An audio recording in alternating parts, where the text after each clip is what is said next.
Hello Hello everyone! How are we doing today? Hello everyone, and welcome to my talk show, What's Your Genesis? Today I have with me Frankenstein's monster turned VTuber and mad scientist, Romeo Marrow. Say hello everyone. Say hello to everyone. Hi, everybody.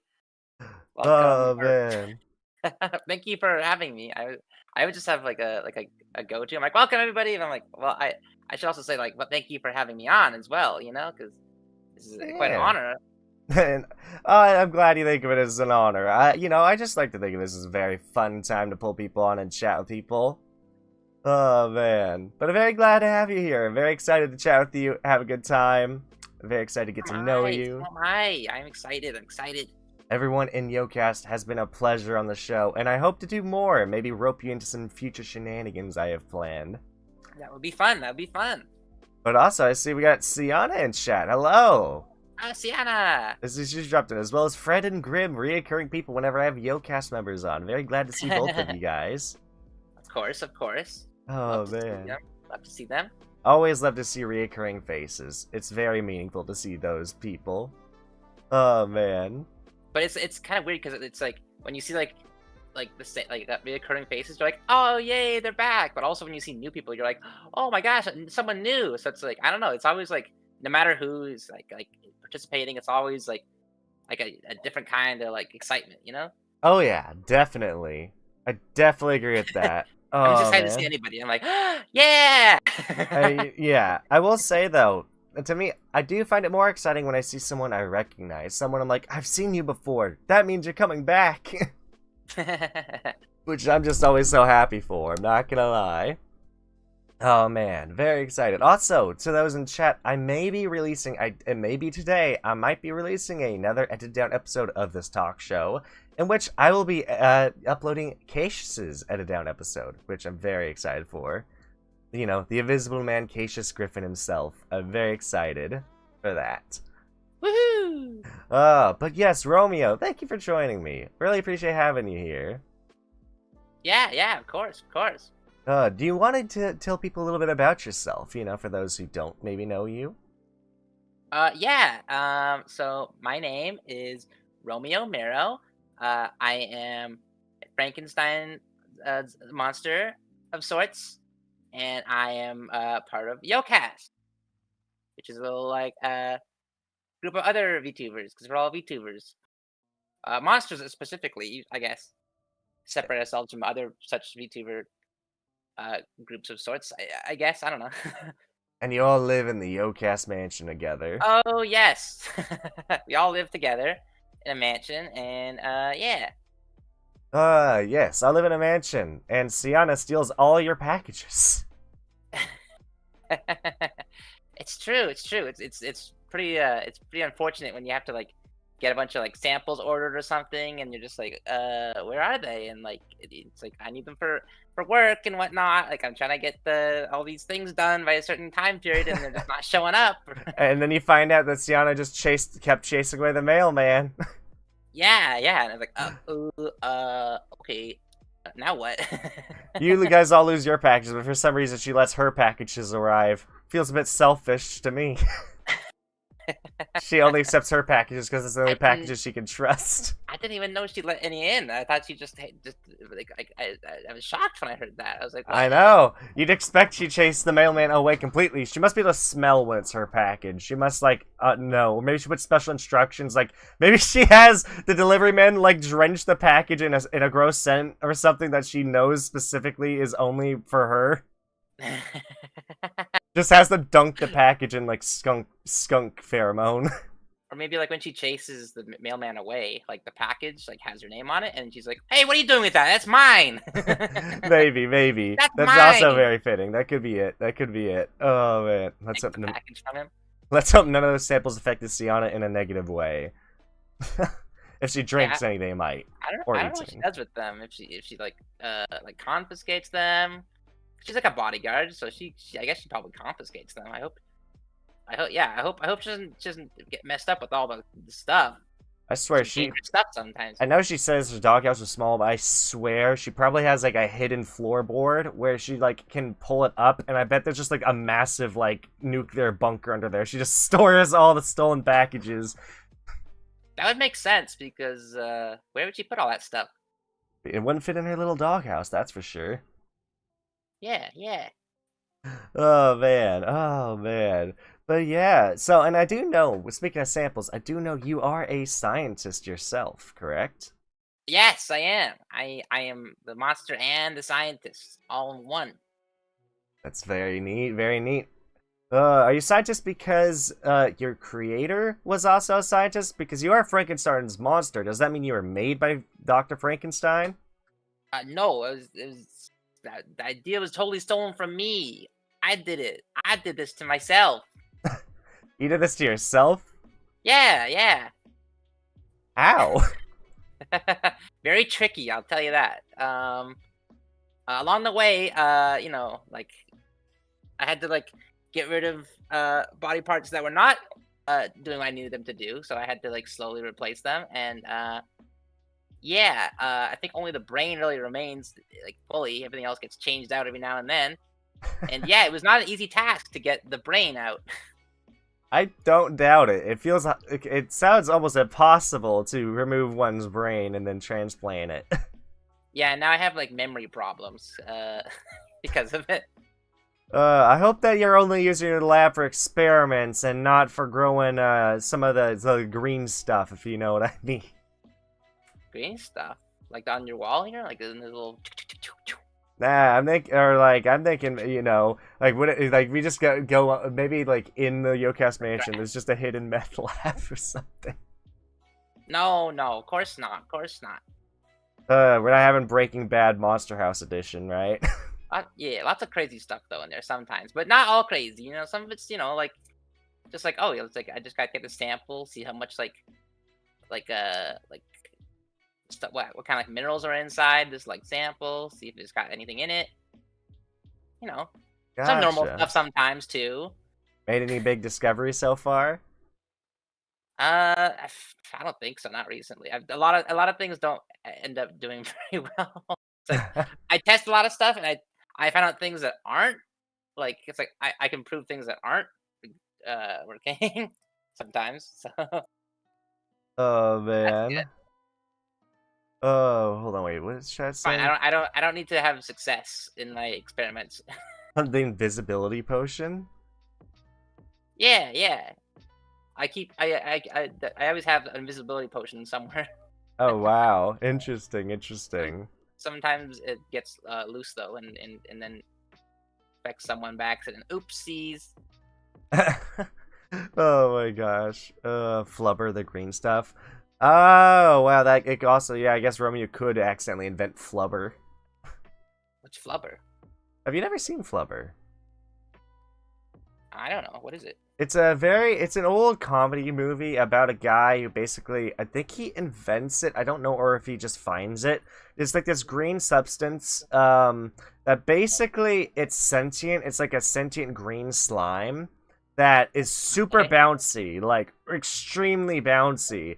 The point where I think there's even a scene in the movie where the scientist puts Flubber on his shoes. That way he can like shoot a freaking.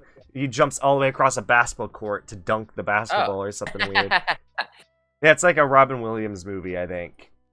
Oh, I like Robin Williams. Yeah, it's a really funny movie. I need to rewatch it. It's like, it's one of those really funny movies where it's like, I feel like there are a lot of movies back during that age where like there was like just like there a character that's somewhat of an antagonist, like Flubber. Or like the mouse from that one movie about the two brothers who inherit a string factory and have to deal with the mouse they're trying to fight. It just seems like there's a lot of movies back then that the antagonist is some adorable creature that, you know, isn't really an antagonist, and eventually the characters have to learn how to live with them.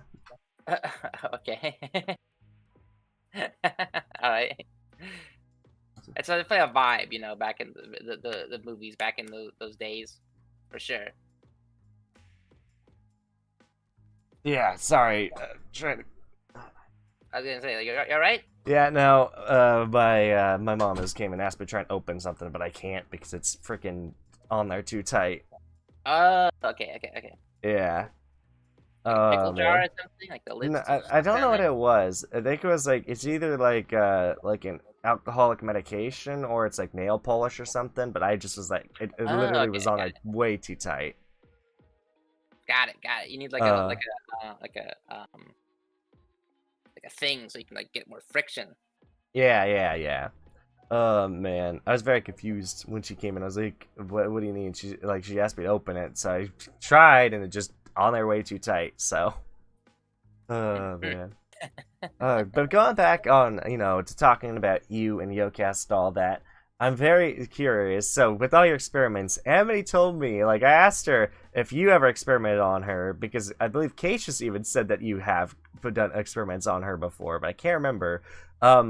But Amity told me that even once I asked her, so has he ever tried to vacuum you up like in Luigi's Mansion, And she told me only once. Trapped her in a vacuum, I see. That wasn't an experiment. She just got in the way of the vacuum while vacuuming.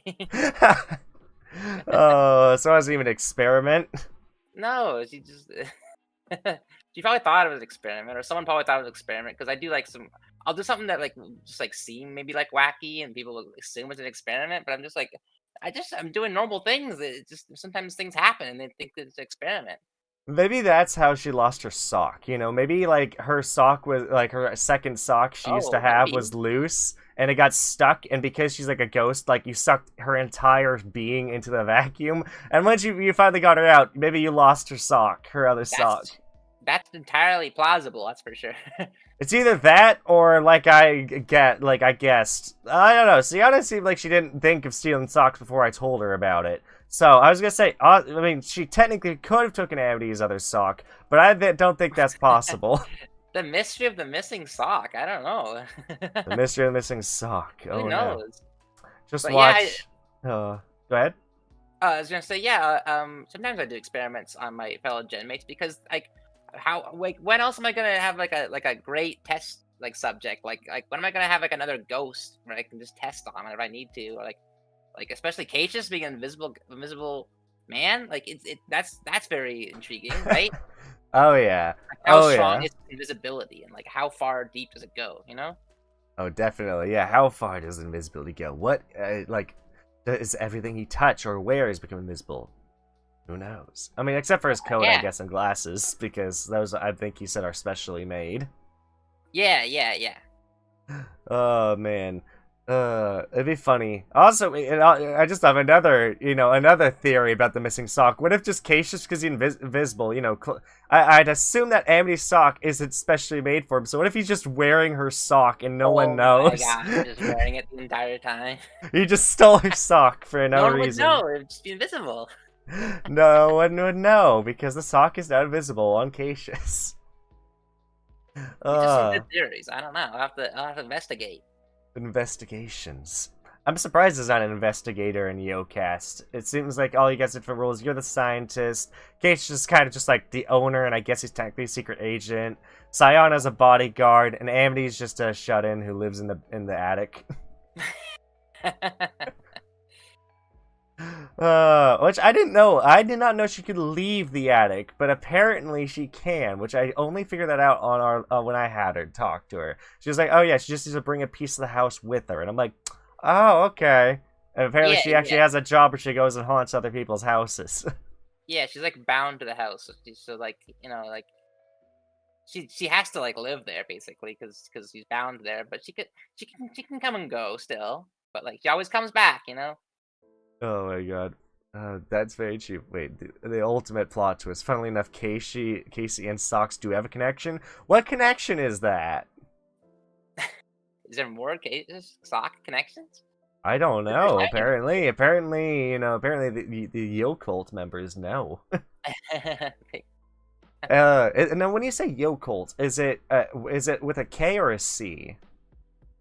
It's probably with a K because Yokast is with a K. Even Yeah, though okay, that's what I figured when I hear Yocult. because like yokai is with a K because like a cast of someone like oh this like cast it'd be with a C but Yeah. it's also with a K. So a cult would be with a K or with a C, but now it's with a K because of Yokast. Oh, interesting. Wait, Casey leaves socks all around the mansion from one of his stories. Oh, of course, he does leave socks everywhere. It's kind of funny because like he'll just be like, "All right," and then just take his socks off, like. It's just funny because it's like, and then it just socks all of a sudden. Oh man. Like what? Like even though Casey's in the room, he'd just be like, he could just come by, like sneak by, take his socks off, and then walk off, and you'd be like, turn around, and be like, wait, why are there just socks here now? Maybe he's running an experiment, trying to see what Sienna will do with them. Who knows? Who knows? The socks, says Sienna. Oh man. Oh, let's see. It's like a magic act. Oh boy. Wait, experiment on a vacuum. What if I add a jet engine? Says Grim. Probably make an extremely strong vacuum. That's a good idea, actually. I feel like you Write just that suck one up down. all the ghosts in like the mansion. I don't know if there might be multiple in the mansion, or there might just be Amity. I don't know if there's any more. Maybe I'll have to ask Amity if there's any more. You got any ghost friends hanging out? I know. don't know. What if we don't know if Amity is just is just like a what do they call it? A clubber, a party gal? Because what if she's just having raves in the mansion, but no one knows because everyone they're all ghosts. Maybe. Well, you just hear the ghost going. Woo! A ghost core, is that like a new form of music? That would be the party sounds. Oh my god, the socks! I do want to steal them, says Sienna. No, Oh, Sienna, man. don't steal the sock. I gave her too many ideas. This is what happens. You can always teach an old dog new tricks. Some tricks though are better left not taught. Like I've seen videos about dogs who are trained to go get beers, or have been taught. Oh yeah. I've seen that. Or dogs are trained to there's like a dog who is trained to use like a pool net, like those pool nets were like on the long stick and they would use it to pick up toys. Oh. A dog was trained to do that so that way the kids wouldn't go in the water and drown. Yeah, I remember seeing a video where it was like someone like tied like a little like rope of sorts to the fridge door, and then like the dog just goes like grabs the rope and pulls open the door, and then grabs like a drink and then hands it to someone. And then closes the door. Yeah, it's like, hey, don't forget the door, and the dog goes back and closes the door. I think that's the exact video I was thinking of when I was thinking about the dog who goes to get the beer. It's like the most famous one. Oh man. I'm really happy that the video on Sienna did really, really well. The one I edited down. I was really happy. That was such a good video. We watched it actually all together. I know, I think Sienna and Keisha's both DM'd me and told me that, and I was like, I was actually really flattered by that you all sat down and watched that together. We were just like, guys, look, the Sienna interview is shortened down to a video. Let's watch it, and we're like, okay, let's watch it together. And you guys enjoyed it? Oh, we were like laughing so much, and we enjoyed it. It was such a good video. It was such a good interview. It was a really good interview. Really fun, really well, I mean, I only have as good of a video as good of the guest I have on, so. Yeah. Which only goes to show how entertaining and funny and hilarious Sienna is. It's true. Oh, man. I saw it, so definitely can't wait for the Casey one. Well, it's coming out soon. If not today, it will be out by tomorrow. I can promise you that. Here you go. Stay tuned, everyone. Stay very tuned. Stay tuned. I was gonna ask, actually, do you have a name for your audience? I wanted to call them the Active Legends. Oh, well, stay tuned, Active Legends. Yeah. You're coming soon. That's what I kind of like to think of my audience. People who are actively trying to, be awesome people, be people that other people can look up to, basically. I want a very positive community, place where a lot of people, help each other out, make each other smile, stuff like that. I want a very friendly community. That's why I like the name Active Legends.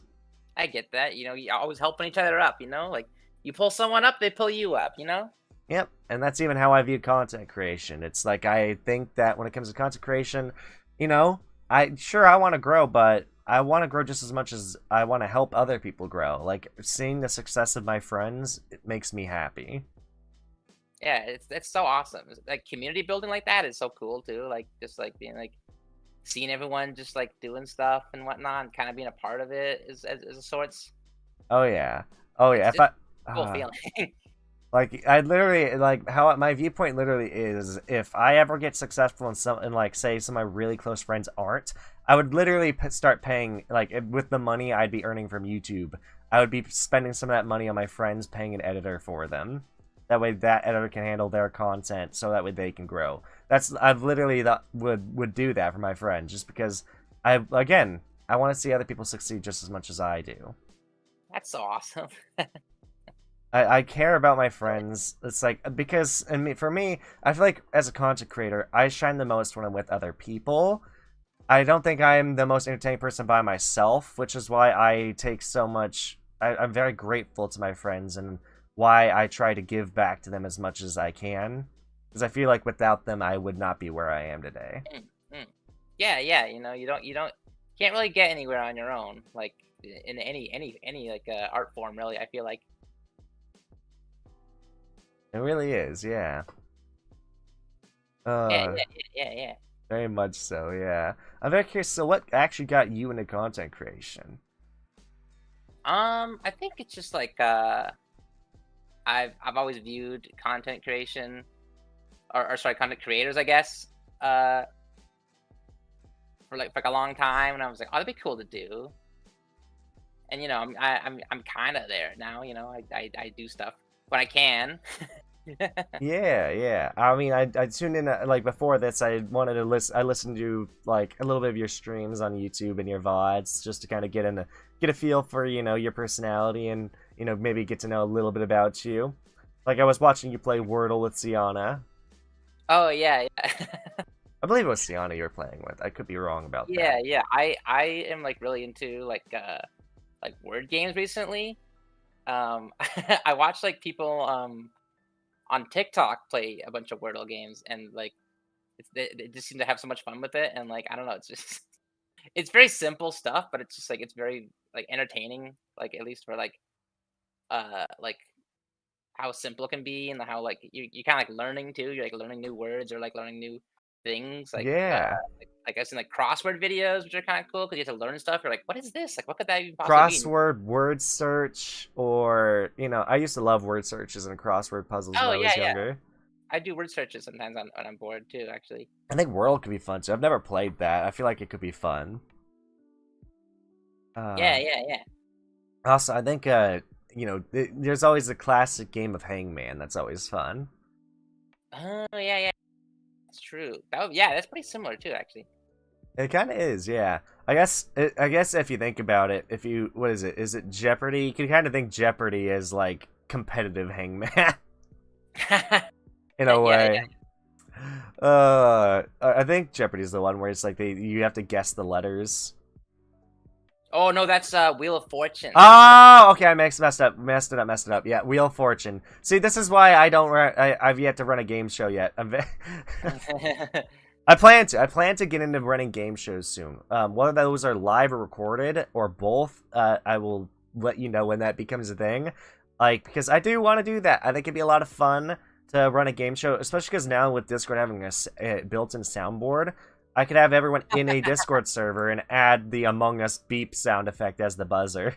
Yeah, like good answer, good answer. Yep, exactly. Wordle is goaded. It does seem like a lot of fun. It does seem I like a love lot of fun. I love in like Family Feud. I was like, good answer, good answer. Like clapping when they say it, and then it's like like the wrong answer. The wrong answer. Oh boy. My favorite thing, and it's they're so confident, and then no. Yeah, Jeopardy is the what is a type of answers. Yeah.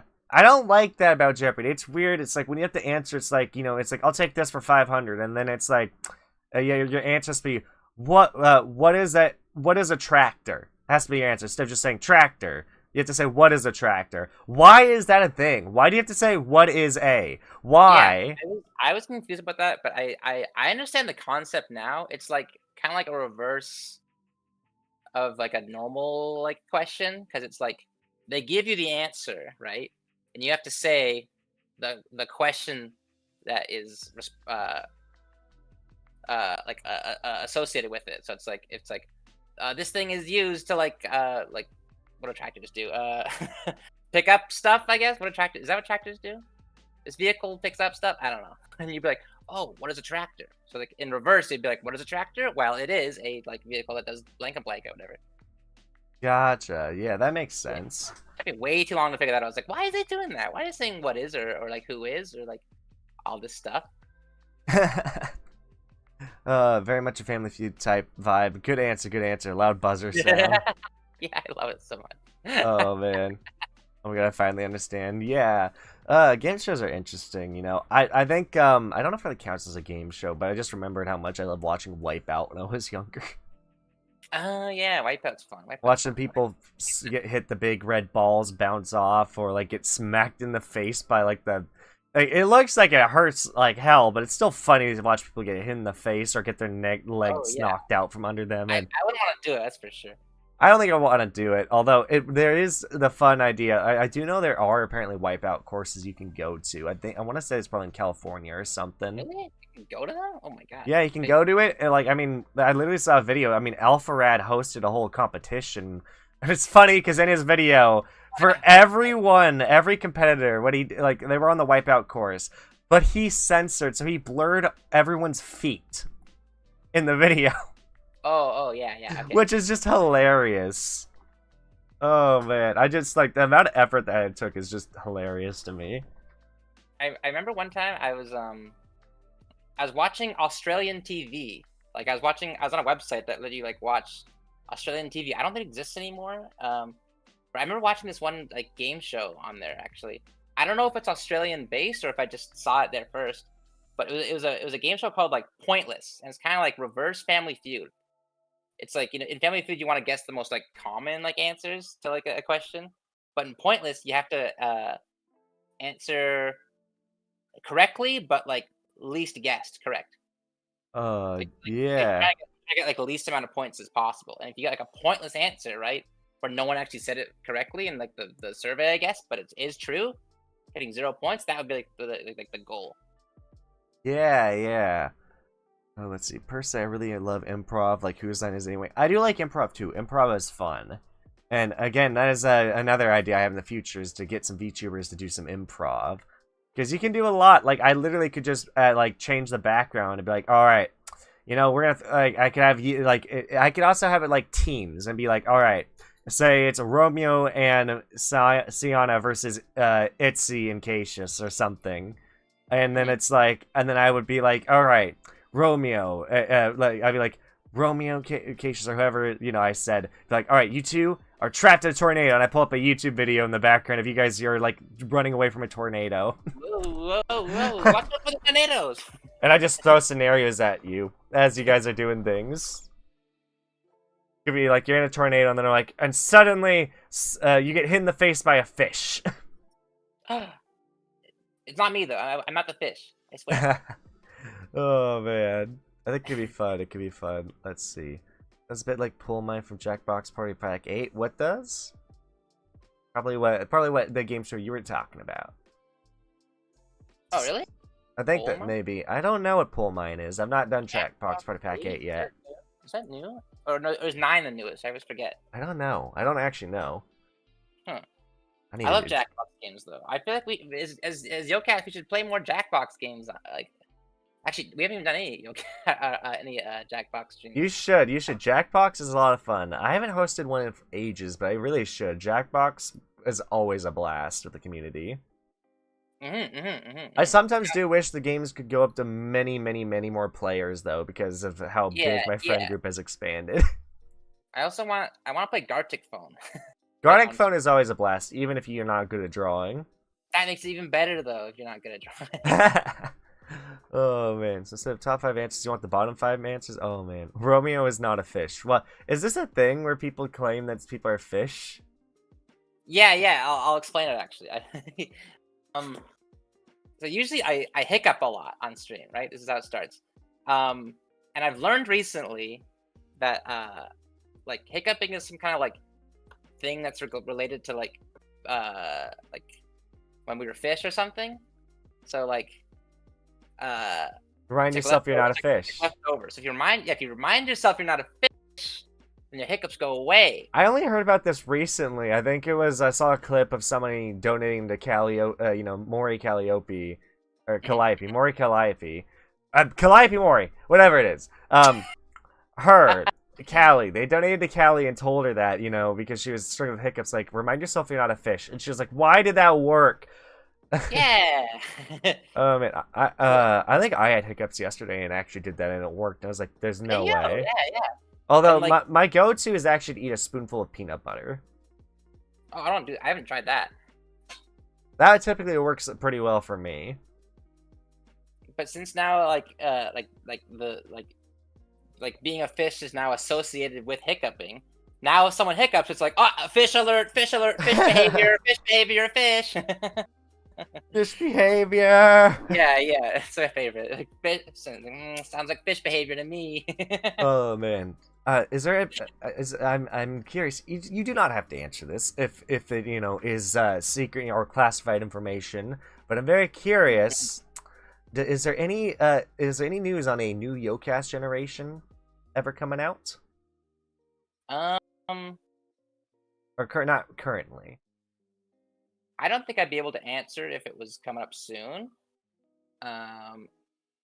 or if it was coming up later. So That's very fair. That's why I asked you. You do not have to answer. I would be able to answer it. Because it's always cool to see, yeah, it would be cool to see Yokast expand. I think possibilities are definitely in the works, and I just don't know how exactly the prioritizing goes for that. That's all I can really say, I guess. No, that's very fair. That's fair. Also, I'm not really like in charge of any of that, right? I'm just a guy. Yeah. No, it's totally cool. Just like, it'd be cool to see more Yokast members. See you guys grow, more monsters. It'd be cool to see. I bet it'd be fun to see like more yokai as well too. That way Itzy can't be so proud of being the only yokai. Get a kitsune, that'd be cool. Oh yeah. Oh. I think more yokai would probably be something we would want. I think. Yeah, it'd be really cool. It'd be really cool. Now, if we didn't have Itzy, it'd be like, where's the yokai? Where's the yokai and Yokast? There's no yokai here.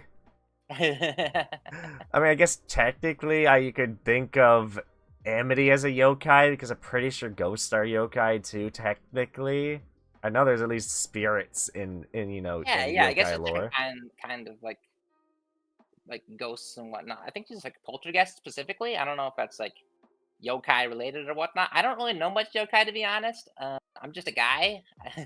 Oh, I joked about the idea of a monkey yokai being in Gen 2 thanks to something or wait, is it Gen 5? I'm trying to read that. Gen 2 thanks to this channel said. I wish we could get rid of this. The one thing I dislike about streaming on YouTube is there's an update to OBS where they added like this heart thing, this feature. Yeah, the heart. I'm just like, I can't see what's behind the heart. I can't see what's behind the heart. It's like I was trying to read the letters. I'm like, I can't see behind it. She's a poltergeist. Gotcha. Yeah. Wait, Romeo be eating so much peanut butter. Is that because you hiccup so much? Yeah, well, I feel like I used to like a lot more than I have now. Usually I would already have hiccuped like a couple times into a stream. Oh man, it's Maybe I just really am not a fish. You're the Ame of Yokast because I believe Amelia Watson is like the big hiccuper in Hall of Life. That's what I've heard. I think Acacia's told me that actually. Yeah. Oh, he hiccups at least once per stream. Oh boy. What do your hiccups sound like? I think they're kind of normal. I don't know. Sometimes I feel like I do it without even realizing it, though. Like sometimes I'd be like, "Oh, there was a hiccup," and I was like, "There was?" I did it without even thinking.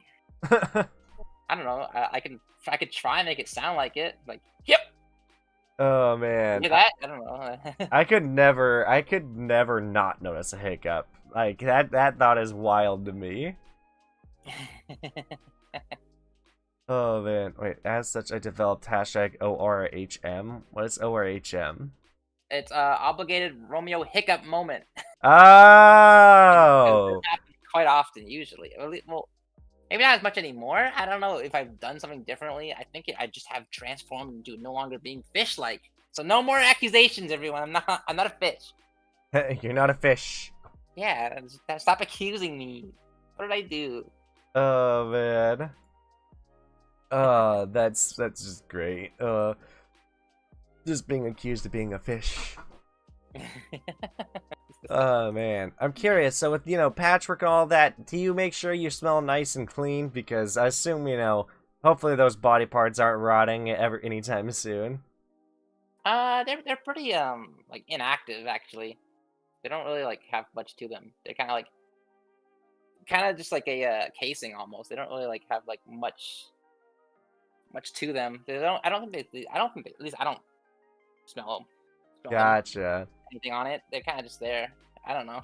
If you did smell, I feel like you'd smell like toothpaste because you give off like a toothpaste vibe. I don't know how to explain it other than Yeah? that. Some people say like I remind me of cotton candy. I could see that. I could see that. Like my hair, I guess, is a bit similar. Yeah. Oh man, just Toothpaste, though, I can see that. better not get like a sugar fiend or somebody who likes eating sugar. They'll try eating your hair as there and they'll call it an experiment. Sometimes people are like, "I want to eat your hair," and I'm like, "No, I picked this hair out specifically. You know how hard it is to get this kind of hair? Uh, I have to, like, I got like sometimes I got like do like transplant because like I have to get new stuff. Like I got like my scalp's got to change or whatever. I gotta change out my body parts. I can't just get losing them like faster than I already lose them. You know. that's true. That's true. I definitely could see that. Oh man. So I'm curious. What are some like what kind of got you into gaming? I've always loved gaming. It's great. Uh, it's just like fun activities and whatnot. Like my favorite kind of games are probably uh like I guess like I really like strategy games or like um I don't know, just like fun games, I guess. I'm not very good at like shooters, I guess. But besides that, I'm pretty good at like other stuff, I guess.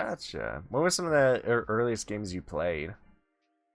Um, I first got into gaming with the Nintendo 64, so I really like games like Super Mario 64, Kirby and the Crystal Shards, the original Smash Brothers.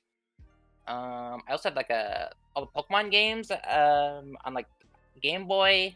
Played those. That's good. A lot of Old Nintendo stuff, I Pokemon. guess. You know. Yeah, so you grew up mainly on Nintendo. Yeah, I'm definitely like a Nintendo boy. You know. I grew up on Xbox and Nintendo, which really broadened my horizons. It made it so, I was like, okay, big on shooters, big on RPGs, and like, Pokemon, stuff like that. Love Pokemon. And just a whole bunch of games. I do remember I did play the Nintendo 64 at my grandma's place whenever I could, because there were some interesting games on there. Like I think I used to play like Donkey Kong 64, whatever it is, on there. I never had that one. Or is it People always Donkey talked Kong about how good they Country? were. I think Donkey Kong 64 is the one that was on Nintendo 64, right? Probably. I don't know exactly which one, but I just know, it was a very interesting game. One of those 3D platformers that, those old 3D platformers you see around.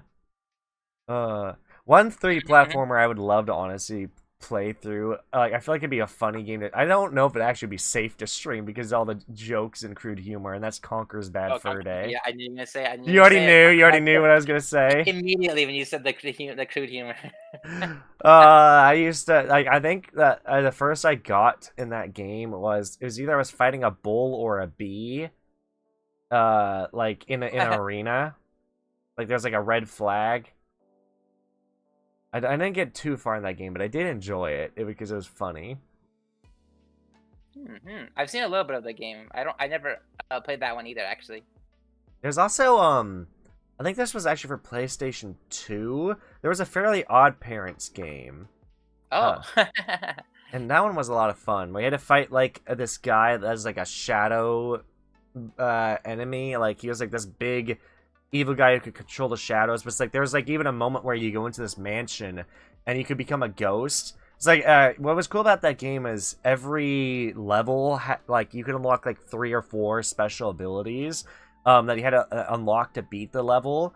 And so it's like one of them was you could change between like you could go between back in time or future in time. I think it was really interesting. Like, and you could enter mirrors to go into a mirror dimension. It was a really cool platformer, honestly.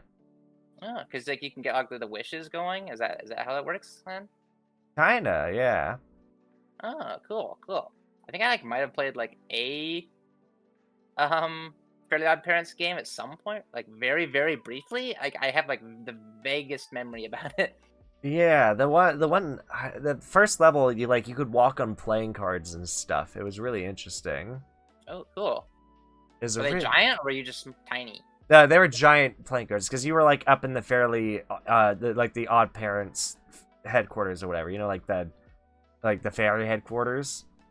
Oh yeah, yeah, yeah. That's yeah. I believe that's where you kind of were hanging out, and so it's like, you know, you were up there trying to do stuff, and I think it was you had to find the wishes. I think there was also pieces of like a wish cake you had to collect, or no, were they wish muffins? I think they were wish muffins. I forgot so much about this game, but it was fun. Let's see. Nintendo and Xbox for me too. My first console was the Wii, with some of my first games being D-Blob, Skylanders, and Mario Galaxy. Thus, my bias for Rosalina. I guess Who that's doesn't fair. love Rosalina? I never played Mario Galaxy, so the only real Wii games I played Super Smash Bros. Brawl and Wii Sports, and I guess Mario Kart. But freaking, oh man, like Brawl had such a good story, man. Brawl is still my favorite Smash Bros. To this day. I think it's one of the best. I love the map builder in that too. It was really cool.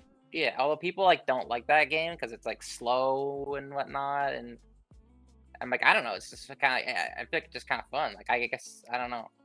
I enjoyed it. Although what's funny is I didn't know there was a Smash Brothers before Melee, because Melee was the first one I played, and I thought that was the first one. Yeah, the first one's Super Mario, or it's on the Nintendo 64. So yeah. Oh wow, interesting. I wonder what the characters were on that. They had like Mario, Donkey Kong, Link, Samus, Yoshi, Kirby, Fox, Pikachu, and then you can unlock Luigi, Captain Falcon, Ness, and Jigglypuff. Okay, and then later on they with Melee they gave like Mewtwo, Toon Link, Dr. Mario, and other characters like that. Yeah, they started adding like a lot more as you go through. Oh man, I think the only thing that held Brawl back was the tripping mechanic. Oh yeah, that was a thing, wasn't it? Yeah, everyone hates the tripping mechanic, but it's like it happens so like rarely that it's like I feel like it's not like at all like affecting the gameplay at all. I'm like, yeah, it's kind of weird how some people like nitpick small things like that.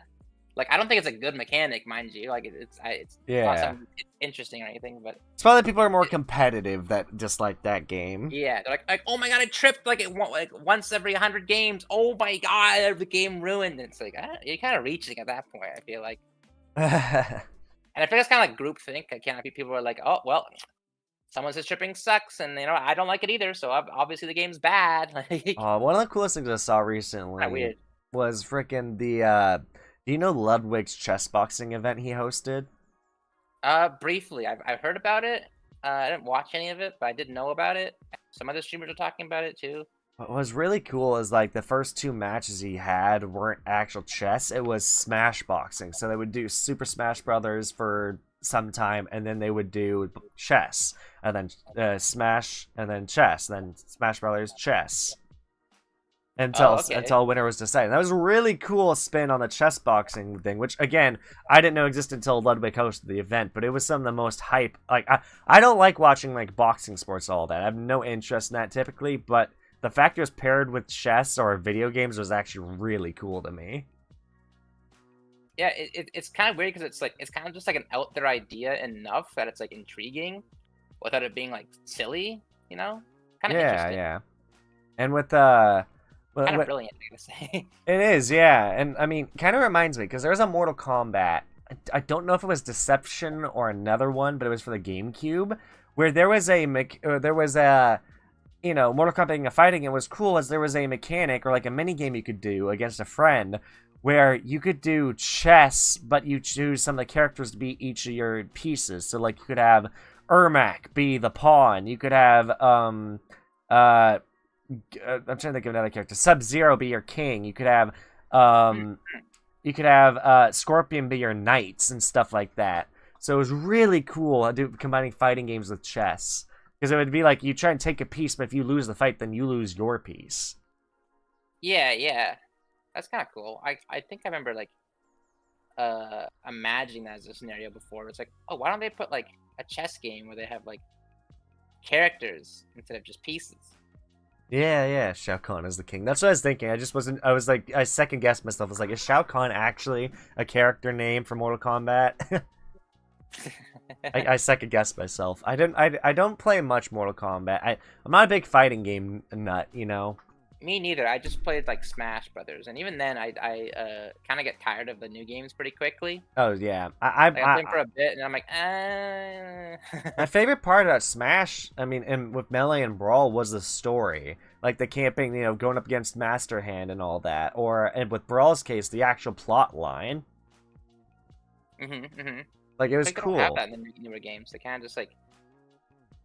They're just like, have the characters and play and whatnot. Yeah, I don't really like World of Light, honestly. I tried playing through it and I just got so bored because it's so freaking long and you have to be so much better at the game than most people. Or like you have to be good at pairing your character with certain spirits, which I did not like the idea of spirits. Oh, right, the spirits. I forgot about those.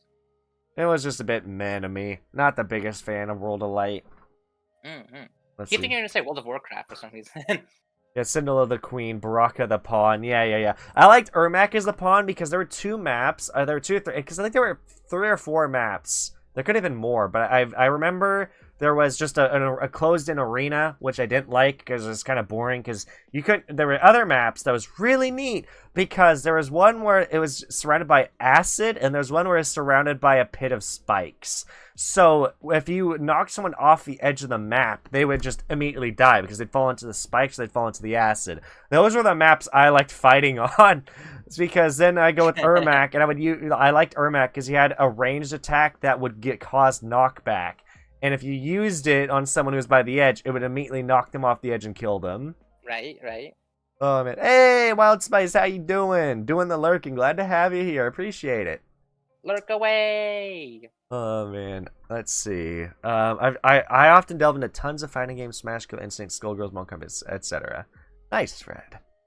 Let's see. Grim says, I'm not good at fighting games, but I do love the Blaze Blue series. Good anime style and anime music is really good. I've played Blaze Blue. I've thought about playing it because I have a friend who likes Blaze Blue.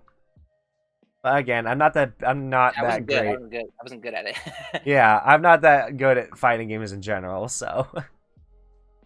Oh man, I'm so excited though for I'm so excited for more content I plan to release. I feel bad because I've not been hanging out or gaming as much or not been streaming as much, but I'm trying more so. I guess right now I'm putting more focus into edited YouTube content because I think that's where I shine more. And also, I've remembered what my goals are as a content creator isn't because I don't want to become a partner Twitch streamer. I want a freaking YouTube play button. Right. Getting a silver play button would be the most fulfilling feeling, I feel like. And that's why I really want to focus heavily on my YouTube channel over Twitch. I really do at this point. It's like, I know maybe I wouldn't have as much viewership, but I want to make my name for myself somewhere, and I think YouTube's the place where I want that to be.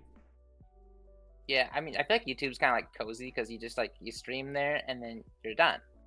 Yeah. Whereas like, you stream on Twitch, you're like, well, the VOD's gonna get removed, so I gotta like. You gotta make a VODs channel. You gotta export to. Oh my god, exporting VODs is the biggest headache. I hate exporting VODs and all that. I will say, there's headaches with YouTube as well. Like, downloading a VOD off YouTube is the biggest pain in the butt. Like, if you want an editor to edit it for you, luckily, one of my editors is really good about that. But basically, it's so annoying because you can't download a VOD at the best quality. It's like it only makes it 30 FPS or 720p, or you have to enable certain settings, and it's just a bit of a nightmare. So it's one headache I have with YouTube. And also, the clipping system on YouTube is nowhere near as good as Twitch. Twitch's clipping system is far superior. Yeah. That being said, I do prefer YouTube over Twitch, especially like in terms of how Twitch handles things. I like YouTube more. I feel like YouTube is more responsive, and they know more of what they're doing than what Twitch is. Like, Twitch is constantly raising the prices. Did you hear that they've announced a new partner program? It's like Partner Plus that they're only giving to people who are making like 100,000 a month or something like that. No, I haven't heard of that. But they're basically only giving the 70-30 split to people who hit that milestone, who are making so much off of Twitch that they're like, okay, now you get to be in this program. So now there's basically no, in my opinion, there's no reason to be a Twitch partner now if they're going to make a new partnership level. It's like, you got affiliate and partner who basically have the same pay split and have very minimal differences. And now you're going to have a new setting, because they basically have been trying to make partner worse. I have heard of that, actually, I think. I'm so disappointed in Twitch. I don't know. I prefer YouTube. What do you think? I feel like with YouTube, they have, like, videos and streaming, so and shorts. Oh yeah, that's true. I don't use a lot of shorts, actually, but that's true. They have lots of different kinds of content, so like you could go to YouTube looking up videos or looking up streams, and you can find other types of stuff while you're doing that. Whereas on Twitch, you're like, oh, I want to see like who's live on Twitch, and if you see like no one you know who's live on Twitch, you might just abandon going to Twitch altogether. So like, I feel like YouTube's just like a more cozy in that it's aspect, much more cozy. It's just like you can like see more stuff. You can like, I feel like, search like videos rather than like search like who's live rather. Yeah, and also with and I want to get back to that about being able to see who's live and all that, because that is interesting. But also another thing with YouTube is oh god, what was I gonna say?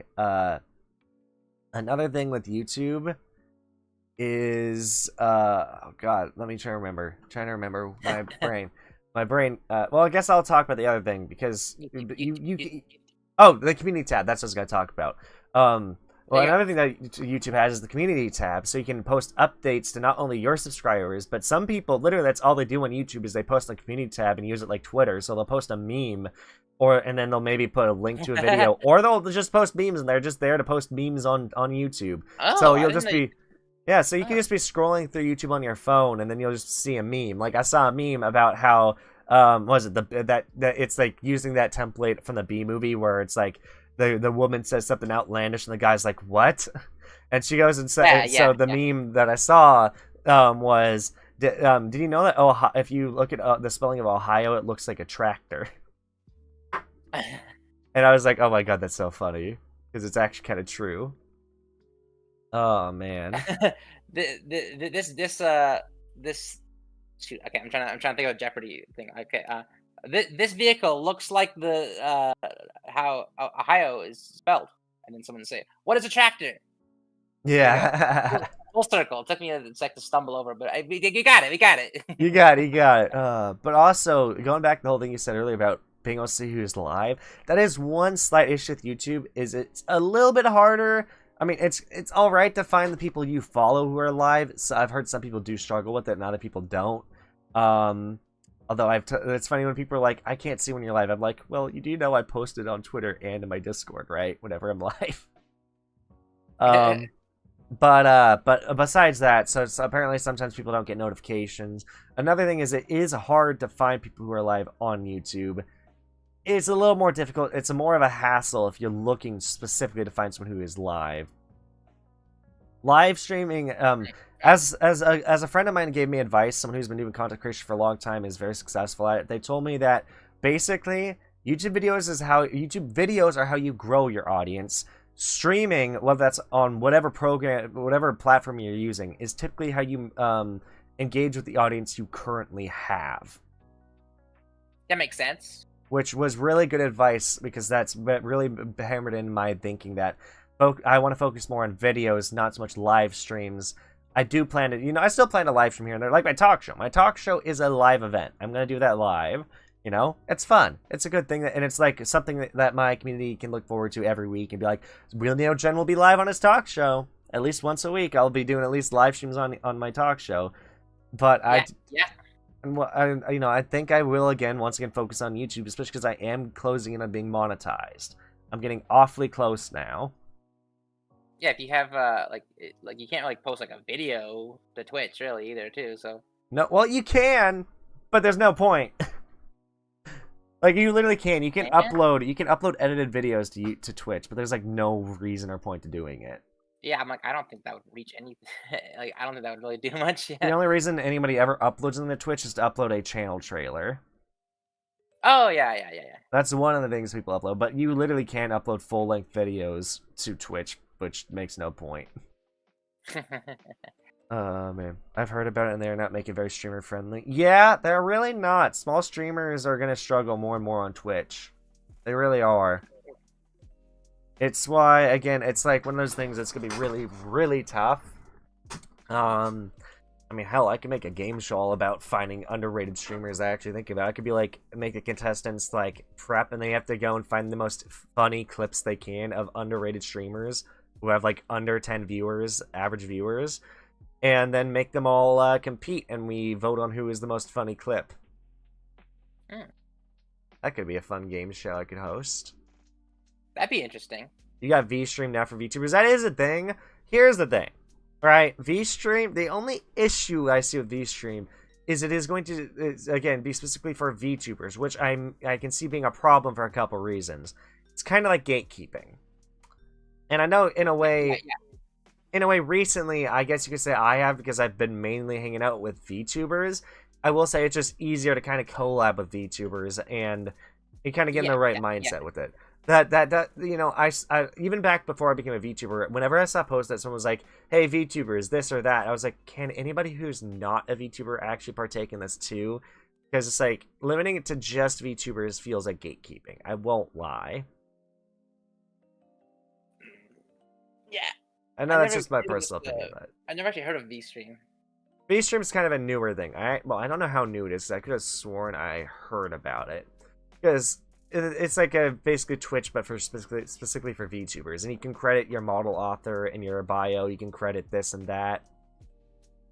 They got it specifically like that kind of thing. Yeah. Specific stuff. Yeah, that makes sense then. Yeah, actually, I'm very curious. Am I crediting people? I'm not. I need to fix that. Okay. I need to remember that next time I go live on YouTube, I need to edit my description so I can credit my people who did all my stuff, like who made this animated background, who made my VTuber logo, who made my model. I should credit that in the description. Can you say it now? Can you give him a little shout out now? Well, yeah, the person who made my model is my friend Mr. Strickland, or it's MJR Strickland, I believe, on Twitter. You should be able to find it on my edited videos, because I do have him linked there. The person who made my background was a guy named Scenic. I don't know how to really say, or Scenic. It's like SCINIQUE, something like that. I probably just butchered it, but really cool, really well made artwork. And then the person who made my logo, the one in front of me, not the one on the back wall, that's one I designed, but the one in front of me, the Active Genesis with the hat on it, that was designed by Rika Cabbage, a VTuber that does artwork and logos. There you go. Yeah. Thought I'd shout them all out. I'll probably add them in the description after this, just so that way next time I go live, I can, when I copy everything over, it'll just be there. And it'll be convenient. Let's see. It's so much easier to collab. Yeah, for VTubers, it really is. It really is just a collab with other VTubers. And I will say, like this talk show, it's a bit harder because I'd have to create, like, if I get someone who's like only has like a webcam and they don't have a model, it's a bit hard to. I'd have to make like a TV or something and slap it on the couch to show them off. Whereas the VTubers, I can make us actually look like we're sitting here, which is really cool. And yeah, Kick does exist, but yeah, it's Kick exactly. I think I've maybe heard of that. Probably. It's been very talked about recently, especially on Twitter, because, they're offering a 95% split on revenue. So 95% of the revenue goes to the streamer and 5% goes to Kick. Huh. They basically, but there's some issues with it. Like Kick, it was created by people who have a gambling site. Okay. So it's like I don't know how like Yeah. sustainable anything could really be. And there's also a lot of people on the platform who have not been removed, who kind of are very controversial. I'll just say that. They are the kind of people that if you talk about, you might get, like, if the wrong person catches wind, there might be drama. Okay. There's just a lot of people, I mean, a great example is a lot of people who get banned off of Twitch go to Kick. Oh, okay. I get you. Yeah. And, like, I mean, there have been people who are watching, NSFW content on Kick in front of lots of viewers. Oh, so they just have different, like, rules and whatnot? And They're very lenient, but I feel like at some point they're going to have to increase the rules. Because also, Kick is a place where a bunch of people were watching the Super Bowl, which, not the best idea. Yeah, okay. I can see the the problems arising. Yeah, that's why it's like I'm avoiding Kick. I really do think that I want to stick with YouTube. YouTube, I mean, I started this channel in 2015. It has not grown much until more recently, but my biggest dream has always been to get that silver play button to become a successful YouTuber. So I really do want to focus more on YouTube. Like, the only reason I ever did Twitch is because streaming on Twitch was, the thing where everyone is. And it is sad, when my friends can't raid me and all that, if I'm streaming on YouTube. But the fact remains that I do primarily want to be a YouTube content creator because, make my audience have to pick whether they want to watch me live or watch my edited content. Being able to have that in one place is a bit nicer. Then I can have my audience can know, okay, we just have to keep an eye on Jen's YouTube channel. That's all we gotta do, and we will know if he's live or if he's uploading something. Or hell, if I'm premiering a video, which I may in the future do those again. I used to do those all the time, but I'm trying to see if just uploading videos is better. I don't know. Who knows? How do you get a silver play button actually? So how the play buttons work? So they're subscriber milestones. The silver play button you are awarded with if you hit 100,000 subscribers. Oh. The gold play button you are rewarded if you hit 1,000,000 subscribers.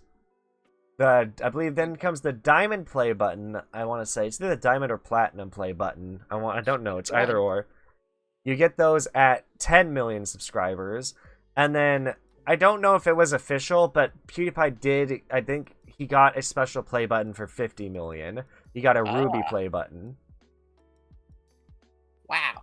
Or was that the 100 million? I don't know. Because did he hit 100 million yet? I think he did. Wow, what the heck? Let me double check that. Hold on, let me look up PewDiePie. I'm very curious now. I actually don't know. Where is PewDiePie at in subs? PewDiePie. Let's see. PewDiePie currently has 111 million subscribers. Oh, okay, yeah, it's definitely surpassed it then. That's nuts. It's nuts. It's a lot of subs. It's crazy. But it's like, like, that's why, for you, I noticed, like, with Yokast, you guys stream both, like, do you guys, like, decide some days to stream on Twitch and some days to stream on YouTube? Yeah, I think we were kind of, like, pretty split at one point of whether or not we're gonna do, like, Twitch or YouTube, or, like, I think we, like, wanted to do YouTube, but, like, Twitch is kind of, like, also there and, like, experimenting and whatnot. I know Cassius is, doing strictly YouTube. I think Siana's our, like, most Twitch used person. I used to do a lot of Twitch. I'm kind of trying to do more YouTube recently, and yeah, it's kind of just like a mix and match. I think you try and like keep similar content on similar like platforms. Like if you're playing like a game on Twitch, keep the game on Twitch. If you play a game on YouTube or whatever, keep it there and all that kind of stuff. I think is that kind of an idea. So it's like, what can I play on YouTube this week? Oh, I play this on YouTube. kind of just like decide that way, or it's kind of like do whatever you want type of deal. It's kind of like do whatever you want, kind of. Yeah. No, I totally get that. I totally get that. Being able to choose between the two, I will say that's been one of the biggest headaches for me, is trying to decide what I'm going to stream on Twitch versus YouTube. That's one of the biggest things, because I can never decide sometimes, and it just sucks. He doesn't want us to accumulate points on Twitch. Yeah, because like the channel points, because you can redeem them for stuff. Yeah, that is what's really nice on Twitch. Channel points are nice, because you can have a bit of fun with that. Yeah, yeah. It'd be nice if YouTube, I know, if YouTube would do something like that, would apply that feature, it'd be really cool. And if you could accumulate them not just from Twitch streams, but also from edited videos, that'd be cool. Yeah. Would incite people to watch the streamers non-edited or non-live content as well. It'd be like, okay, well, I can get points if I go and watch this video from like a couple months ago. Let's go watch that. Actually, that does remind me of like the premiering videos. It's like there's a chat, right? Because it's kind of yeah, it's kind of like a live stream. Like a video. Yeah, it's very similar to live videos after it's done. I remember it was, I think, like, yeah, Sienna was showing me a video of like that did premiere. It was like a Cali song, and like all the comments were like just like fire emotes, and like she had a line that was like I like cheese, and like all the emotes were like cheese. And now, like, whenever Sienna's doing karaoke, I do like fire and cheese. Oh, that's funny. That's funny. Emotes. Fire and cheese. I don't know why the cheese, but. And because the I like cheese. Because she's like, not the cheese. Stop the cheese. Oh my god. It's kind of like a thing I love to do now, and you should all do it too. Because Sienna's doing karaoke later this week for her birthday. Ah. So send cheese in the chat when it happens. Oh man. There's so much fun in the freaking being a content creator. You can do so much. I think the most important thing that people need to remember is if you're gonna make content, have fun. Don't just focus on the work and burn yourself out. You gotta have fun. It's true. It's true. And now chat's doing cheese. Fire and cheese. Yeah.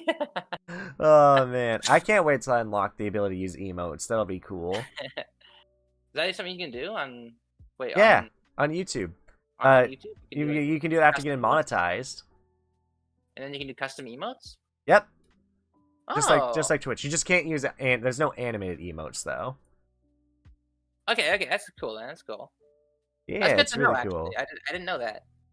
Yeah, and also one of the biggest features I really love about YouTube that Twitch doesn't have is you can rewind a live stream. As long as stream is becoming archived after, you can rewind a live stream while it's live.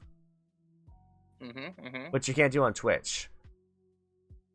You can kind of do it on Twitch, but if someone's like streaming and like you want to watch from the beginning or something, you can just like go to like their current VOD of it. You have to go to the video tab, and then you have to go click on this. It's like I do a lot. I'm kind of like a VOD like enjoyer. Yeah. I like to watch things in their entirety. That makes sense. Or I pick and choose. Like if I'm like, oh, this part like it's a game I don't really have much interest in, but another part of the stream is a different part of it is a different game I do like. I'd watch this part particularly from the beginning of that section or whatever. You can have single letter emotes? What do you mean by that, Sienna? I'm curious what she means by that. What'd she say? She said that you can have single letter emotes. Oh, I think Twitch doesn't allow to have like single letter emotes, and YouTube does, or vice versa. I forget. I remember hearing about that. So you can't like spell out like obscenities. Gotcha. Yeah. That makes sense. To, like get around like censors or whatever. Some people do try to get around censors and all that all the time, which is annoying. It's annoying when you find people who are just there to try and ruin a good time. But there are, of course, going to be people out there who just want to ruin your day. Yeah, but it's all temporary, right? Like, people come by and just like ruin a stream, don't know the stream, not gonna stay. Like they're just there trying to get like a rise out of people, and it's just like it's no big deal in my opinion. It's just like whatever. Gotcha. Don't give them what they want, Yeah, yeah. One of the annoying things though about YouTube's emotes is you can't use their any emotes you have in other people's chats. So it's like I believe I'm a Ludbud or whatever it's called, like because I like Ludwig's like has like a membership tier where you only have to pay $1 every month. I was just like, I'll just do that. That's fine. After the chess boxing event, I was like, I'll support this guy. His freaking content's great. But you know, because I can't use his emotes in other people's chats. You can only use his emotes in his chat. Oh, okay. Because that's how YouTube is set up. Okay, so Sienna said on Twitch you can have letters removed. You can't. On Twitch, you can't on Twitch. She just corrected herself. Oh, can't on Twitch, can on YouTube. Sorry, okay. Yeah. I was reading the one where it says can for both. Yeah, I know. It is also delayed. The issue with that chat box, one of the big issues with the YouTube streaming is the chat box. If you're using it through like Stream Elements or something, it's very delayed. Like Stream Elements or Streamlabs, it's very delayed. But with if I had actually, there's like another method I could have used, but to have the chat be more updated quicker. But basically, every time you go live, you have to change the URL of the Twitch chat so that way it updates to that stream. So it's a bit of a roundabout, annoying method. I don't remember how I have things set up, and it was a while ago that I got it all set up. So I'm like, I don't know if how to change it. Oh boy. I have routines to start and end a stream, but to edit that kind of thing, like a chat, I'm like, how did I do it the first time? How am I gonna?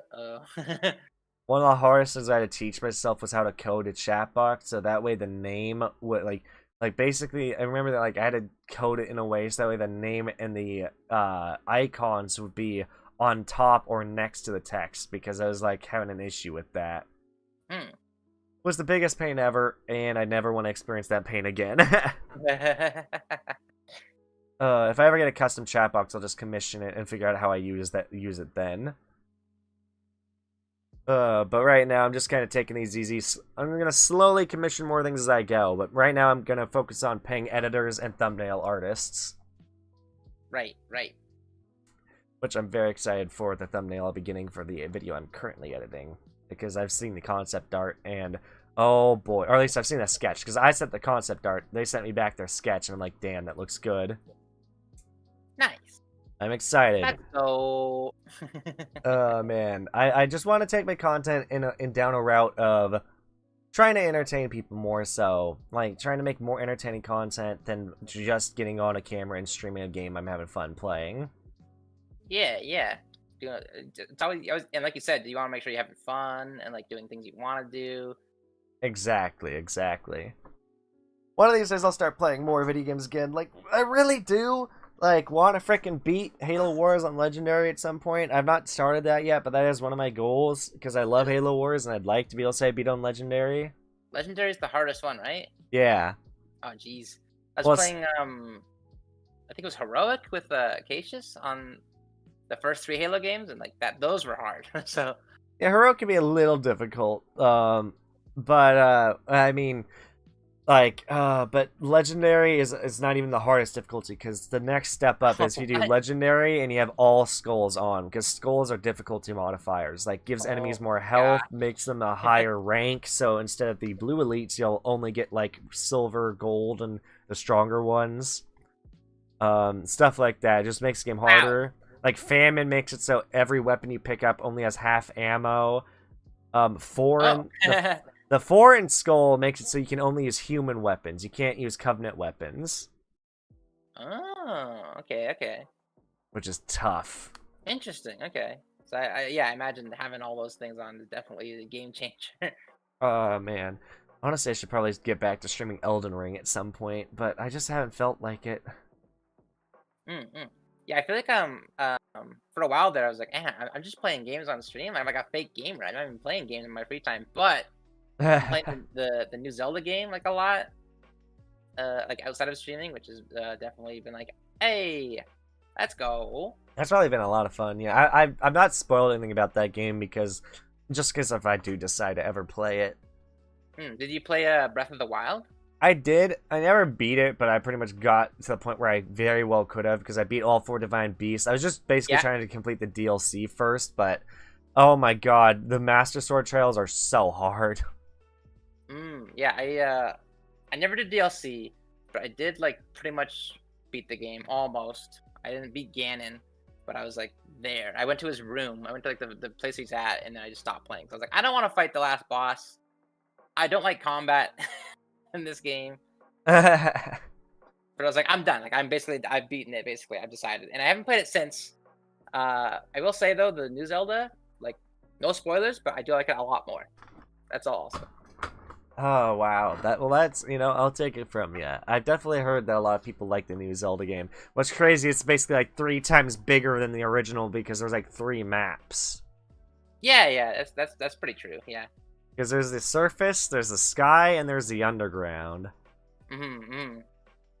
Which But is if you just count crazy. like the sky as like like every individual part of the sky, it's like way bigger than 3 times because because like you're basically on the ground the entire time. But like the amount of room you can go up is like so high that it's basically going from like a 2D game to a 3D game. So just imagine that. Yeah, it's crazy. It's insane. Oh man, a lot of people can't go from 2D to 3D for some reason. They struggle with it. It's like if you have someone who Really? plays Terraria all their life and you put them in Minecraft, they kind Love of Terraria. struggle. Terraria is cool. I've never beaten it, but I did enjoy building in the game a lot. Honestly, I like Star. I think I like Starbound more though. Starbound? Starbound. Okay, Starbound's interesting. So Starbound is like Terraria. It's a 2D game where you can, go and like dig down. You gotta collect ore, but it's a space game, and you can claim planets. You have a warp drive. You have all this cool stuff you can do. You can recruit crew members, expand the size of your ship. You can colonize planets, so you can have people move in, and then you can go to the colony, and then you collect rent. You can grow crops. It's you can travel the universe. There's a storyline. It's a really cool game, honestly. It's really cool. Man. Interesting. And you can mine down the planets. You can go to moons. There's space battles. There's even mech battles too. That almost sounds like what was that one game that was like kind of like space travel, but it was like not completed? No Man's Sky. Yeah, it sounds like if No Man's Sky had like a more like concrete gameplay.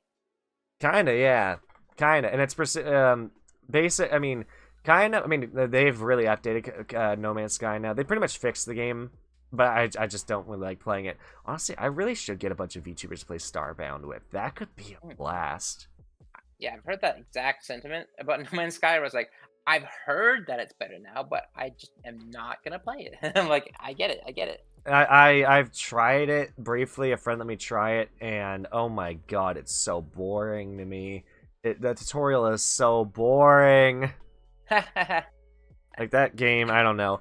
I'd much rather just Starbound, where I can like the building in that game. Like because the thing is, you can either build a futuristic city or you can build a medieval city because there's different alien races. Like the Glitch are basically a steampunk medieval kind of thing because the Glitch they're robots, but they live in the medieval ages. So if you go visit one of their planets, if they live on the planet, they have like castles and stuff you can explore. Because like each of the races have like their own dungeons and stuff. Like the avian race have like mummies and pyramids and stuff.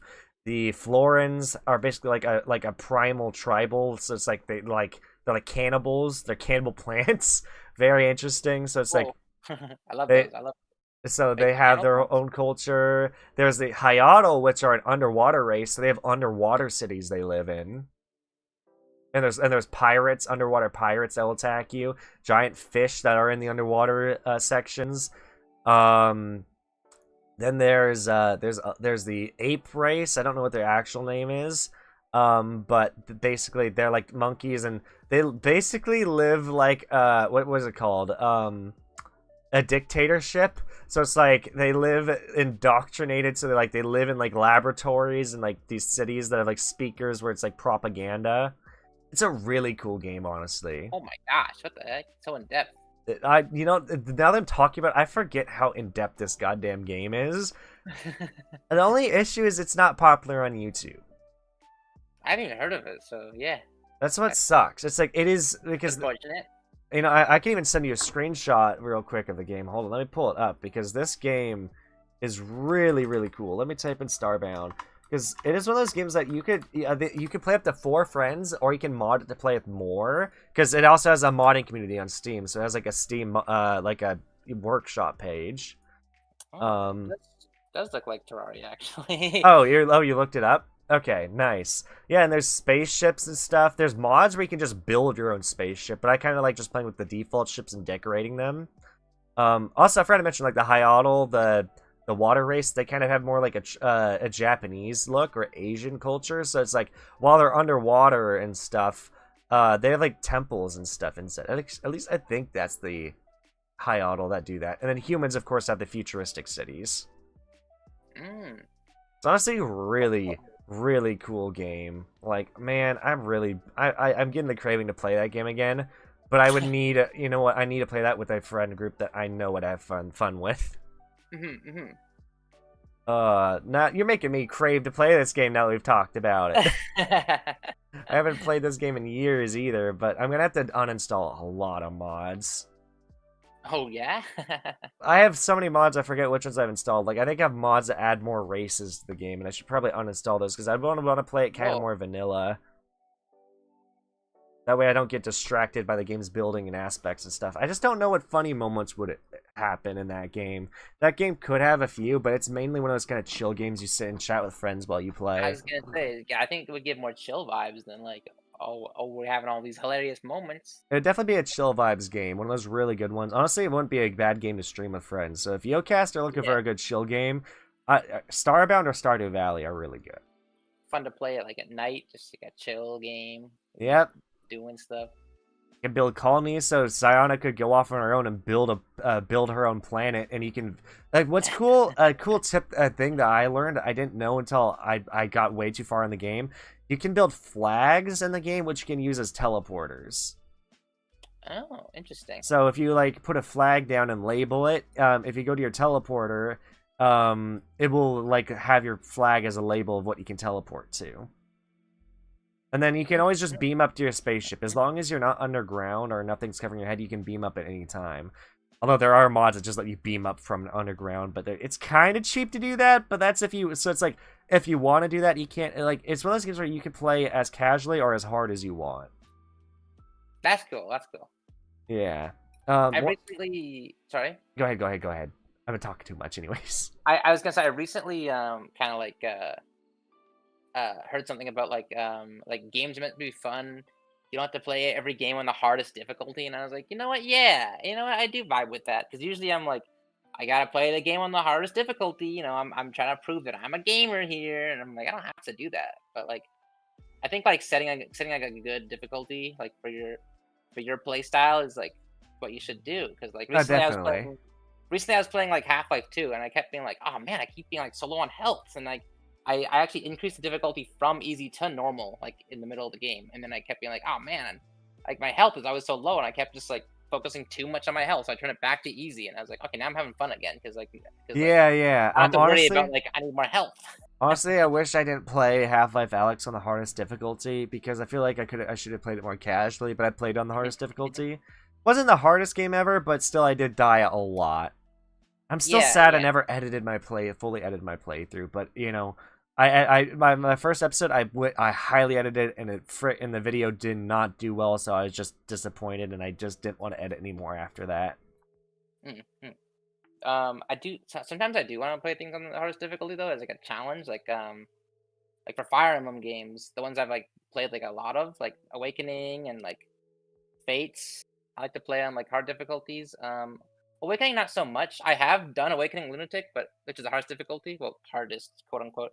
But it's like really annoying. Like it's like you can do it, but it's not fun. But like Fate's Conquest Lunatic is actually like a really fun challenge.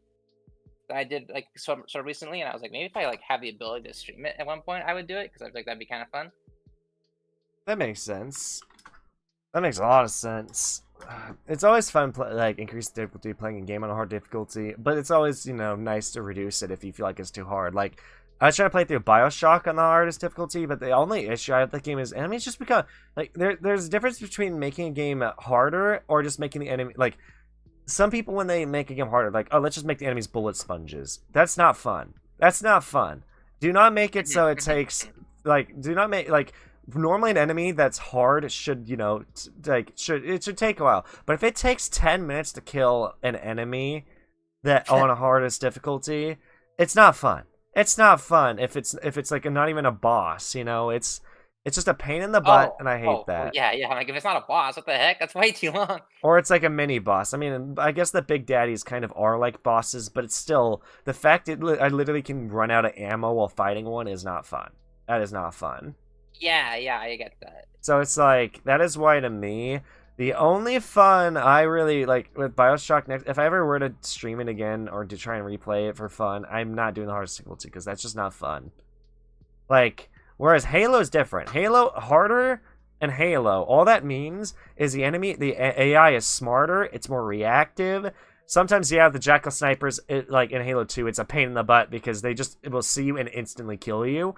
But other things with Halo that makes it harder, it just means their shields are stronger, the AI is smarter, so you just kind of have to be more smart about how you use your weapons or how to use the sandbox, what you're given. Just fun. I like playing Halo on harder difficulties now. I used to, like, it's funny. I went from playing Halo on easy, I would only ever play Halo on easy, to eventually, I was like, I have to play this in Legendary in order to feel a challenge. That's nuts. All the way to the legendary from easy. Yeah, like, I literally skipped normal, heroic, because I was like, let's do Legendary. And it actually is a lot of fun if you know the combos. Like, the noob combo is so easy. Fully charged plasma pistol and a precision headshot. Then you just take out a shield and then headshot, basically.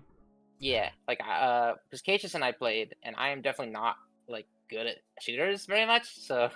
Yeah. How many Halos did you play? We played, yeah, the first 3, so Halo 1, 2, and 3. Gotcha. Before that, I only played Halo 3, so some of it was just, like, completely new to me. I personally, Halo 1 and Halo 2 are my two favorites. I love Halo 2 for story, and Halo 1 I just think has the best difficulty. Like, I think it's just the funnest game to play on Legendary. Yeah, it's definitely an experience, right? Because, like, I know of the franchise, but, like, I never, like, fully played through all of it, especially, like, as quick as we did, because we were, like, playing it almost, like, every week. Halo Tuesday, you know? Playing a Halo every day. If we could, like, if we both lined up and able to do it, we'd do it. And, yeah, we completed them, all 3 of those ones pretty quickly. And, I don't know, maybe we'll play more later? I don't know. It's hopefully. Maybe. It's in the works. Yeah, that'd be cool. Like, seeing you guys play ODST and Reach. Yeah, the trilogy, like, the first 3 was, like, always the plan, is because, like, I knew of Halo 3. So I'm like, yeah, I'd play Halo 3. And then Cases was like, want to play the first 2 as well? And I'm like, well, I'm like, okay, might as well. And then we did. So that was cool. People would probably enjoy watching you try and challenge Legendary difficulty. Oh, Jesus. I don't know. I know, yeah. It can be a wild undertaking. There were just moments in Halo 2, even when, or, sorry, not during Halo 2. Maybe during Halo 2, but during all of Halo that we were playing, the first 3, I guess. I keep saying, like, all of it, but it's only 3 games. I keep thinking it's, like... It's so many more games. There's more. Like, when we were playing through those 3, like, there were levels where we're just like, we can't get past this. It's too hard. We're playing on Heroic. I think we even changed difficulty a couple times to be lower just for the end of levels or something, just because we're, like, stuck, or, like, the enemies are too strong or something. Yeah, that makes sense. That makes sense. I'm like, there's no way with Legendary. Like, what? Crazy? Oh, man. I'm curious. So, what else do you do in your free time other than, VTubing, playing video games, doing all that? Running experiments in your lab. I'm not really like much of like a like a stable like hobbyist kind of person. Like I'm just like, all right, like I have free time to like do this like stuff. I kind of just like play some games if I have the want to. Usually I'll like look I'll watch a lot of videos, I guess. Like YouTube's kind of like my home for that reason. I'll like watch a lot of stuff. Um Sometimes I'll watch like TV shows, maybe, I guess. I don't know. Just like whatever I want to do at a certain time. Maybe I don't know. That makes sense. That Go makes down rabbit sense. hole of sorts. I don't know. Just whatever interests me at any moment. Acacius, the library. Yeah, the library is a nightmare for any Halo player, especially on Legendary. Yeah, my fairy was the level we just couldn't get past. Did you end up beating it eventually? I think so. I think there was maybe like one level we just like couldn't beat, Did you and so you it was. skipped some? I think we like skipped maybe one or two just because it was they're very long chapters, and like I You can don't know always exactly. reduce the difficulty. I think we either reduced difficulty on some levels that we couldn't get past, or like it was just like the very end of a level we like almost got to and like couldn't get past, so we just like skipped it or something. I don't really exactly remember. Like I've said before, memory problems. Yeah. Wait, who knows what mayhem will ensue, like the ghost in the elevator? What? Oh. It's like the vehicles, like the ghosts. Ah, the ghost in the elevator. I get we it. took we took ghosts like past where they would want you to take a ghost into, like down like small hallways or like corridors or Let me guess, and the elevator went up and the ghost fell through the elevator? yeah. We're That going up an happened to me. elevator. That happened to me, my friend Quizzy, while we played through Halo 1. Frickin' his Yeah, ghost went up yeah. the elevator and he fell through and he had to stay down there because it didn't kill him, so he had to wait there while I went to the next checkpoint to teleport him. What happened when we played? Yeah, the same thing. We were in the elevator. It was going up. We were both in the ghost. Actually, were we in Uh, the ghost? I forget. Like the ghosts. the ghost is a I think one-seater, so... I think I was outside of a ghost. I wasn't riding inside. Cassius was, and the ghosts fell through the elevator. So Cassius fell through the elevator as well, and then he was at the bottom of the elevator shaft, and then I fell off of the elevator shaft as well, and then it respawned me down in like the elevator shaft alongside him, and then we're like, oh shoot, well. On my way out, we tried to like bomb ourselves out, and then we respawned back in the elevator shaft. It saved us there. Oh, yeah, that It's just like sucks. what? Did you have to restart the level, or did you eventually get it to I let you... think we had to restart the whole level because it saved us down I know there. exactly. It was so either you're either on Assault the Control Room or Two Betrayals. Oh, I have no clue. I wouldn't be able to tell you. It's one of the two. Were there flood on that level or no? Oh, I don't know. I don't know. I don't remember. Okay. We got so you had two ghosts apparently. This is according to Yeah, yeah, Cassius. yeah, yeah, yeah. Because we brought both the ghosts in. We're like, oh heck yeah, we're breaking the rules. Oh, that's great. Woohoo! And then, That's uh-oh. great. The Rescue Collection is bugged, but it's funny. Lots of snow. Lots of snow. Yeah, Oh, yeah, right, it's a the snow game map. crashed. Yeah. The game was crashing, I think, at points. Yes, that's true. Oh, it kept crashing too. Oh, that sucks. That sucks. Yeah, maybe just a lot of problems, but you know, it was still fun. Still fun excursion to do all those games though. Oh yeah, definitely. I don't doubt it. I don't doubt it. Oh man. Freaking love Halo. One of my favorite series. One of these days I need to get actually who was it that I was talking to? I was like, I need to talk to actually I think that was my bud Grarl, and we were talking about just nerding out about Halo. On my talk show. In fact, that actually would probably make for a good edited down video titled VTubers Nerd Out About Halo for extended for whatever the amount of time the video length is. Like VTubers Nerd Out About Halo for 18 minutes straight. Right, right. Even though the actual stream is like 2 hours long. Oh man. And speaking of people on the talk show, I can't wait to get Itzy on after you. Yeah, actually, I thought it was pretty cool that I was like, you're actually going in the scary order. Am I? Yeah, because like our like an acronym for all our names. Oh wait, like so Sienna, Cassius, Cassius, Amity, Amity, myself, Romeo. and Itzy. I So didn't that's actually think scary. about that. That's cool. And we're like, oh my god, he's going in the scary order. That's crazy. Yo, editor, please put that in, please. When I send this episode to you. Dude, that's actually cool. I can't believe I actually went in that order. That's crazy to me. I thought that was intentional. I was like, that's awesome that he's doing that. Well, the idea after after I interviewed Sienna, was for one, I want to get Cassius on next because I think Cassius was the very first one who hopped in the chat and was chatting with me. I was like, I want to have Cassius next since, he was interacting with me. I was like, Cassius is cool. Probably would want him on next. But also, want to talk to Sienna. She told me how, how proud of herself Itzy is, and I was like, it would be kind of fun if I left Itzy for last, so she can be proud. Like, Oh, you saved the best for last. that's a good idea. That's a good idea, though. Give her some more bits to play around with. I like being actually like second last. Actually, it's a nice like a comfortable spot. It's like, oh, you're not last, but you're not. You have like a good amount of time though. Oh Just in man. general, like if it was like ever do like an order for things, I like that. So Yeah. Wait, you works for me. coincidentally got each Yokast? Yes, I did. That's pretty funny. Yeah, yeah. Actually, sometimes they're like because like we didn't even know that. We were just like one day like we were like writing down like our like letters to indicate like who's doing what and which day or something. And we're like, wait a minute, like, and then we're like, You printing got an out, acronym. like, Scary. wait, it spells out scary. And like that's totally by accident. Now the thing is, next generation, we got like next generation would have to be something like Yokast Freak. Yeah, yeah. FREAK. I have like another acronym to it. It's funny too because like sometimes people they're like they won't know the acronym until or because like we're actually called like our gen is called like Gen Scary Yeah. for that reason, right? And then like people will just be like, oh yeah, it's just scary, but with an I, sure, sure. But then when they like see that, sometimes people will be like, oh wait, that's what that means. Like they're like, what? Because like it's almost perfect actually because it was totally like accidental, but it I works out. hope Yokast sticks with that, like ends up making that like an actual like point with their gens is like each gen, the names form an acronym. That That'd would be be really cool. cool.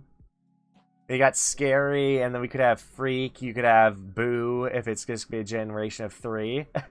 Just a bunch of O's actually, make it five. If like 5 O's. Oh four my O's, god. yeah. Oh man. Or Yokast Fear.